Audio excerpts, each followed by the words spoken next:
कर सहाय्यक आणि लिपिक टंकलेखक पदासाठी भरती राज्य लोकसेवा आयोगाची 938 जागांसाठी नवी जाहिरात।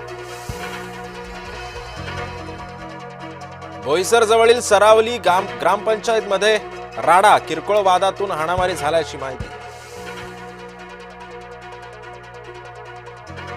अमरावती कारागृहामध्ये धक्कादायक प्रकार। अंडा सेलमधील जन्मठेपेच्या कैद्यांकडे सापडले आयफोन्स। कारागृहातील सुरक्षा व्यवस्थेचे 3-13।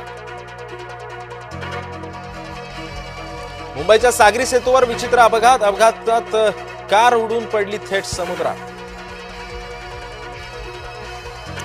नागपुरात आणखी एका चिमुरडीचा मृत्यू। कफ सिरप प्यायल्यानं बालिका दगावल्याची प्राथमिक शंका। राज्य मंत्रिमंडळाच्या बैठकीमध्ये नुकसान भरपाईचा आढावा। पंचनामा आणि पीक विमा प्रक्रिया तपासली जाणार। मराठा आरक्षणाच्या बाबत न्यायालयामध्ये सुनावणी। आरक्षणाच्या विरोधात दाखल याचिकेवर सरकारचं उत्तर अपेक्षित। मराठ्यांना एकाच वेळी 2 आरक्षण कशी? न्यायालयानं मागील सुनावणीत विचारला सवाल। यंदाचा गाळप हंगाम 1 नोव्हेंबर पासून मुख्यमंत्र्यांच्या उपस्थितीमध्ये घेतलेल्या बैठकीत निर्णय। नितीश यांच्या समोर सत्ता टिकवण्याचं आव्हान। वाढतं वय आणि 20 वर्ष सत्ता असल्यानं जदयूसाठी निवडणूक जिकरीची।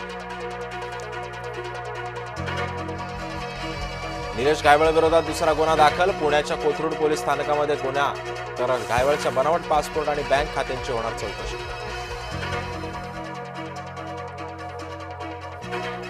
मनसेला सोबत घेण्यावरून मवियामध्ये कुरबुरी। काँग्रेसची राज ठाकरेंसोबत जाण्याची मानसिकता नाही। प्रदेशाध्यक्ष हर्षवर्धन सकपाळ यांचे संकेत। कार्तिकीची पूजा उपमुख्यमंत्री एकनाथ शिंदेंच्याच हस्ते होणार। विठुरायाच्या पूजेचा वाद अखेर मिटला।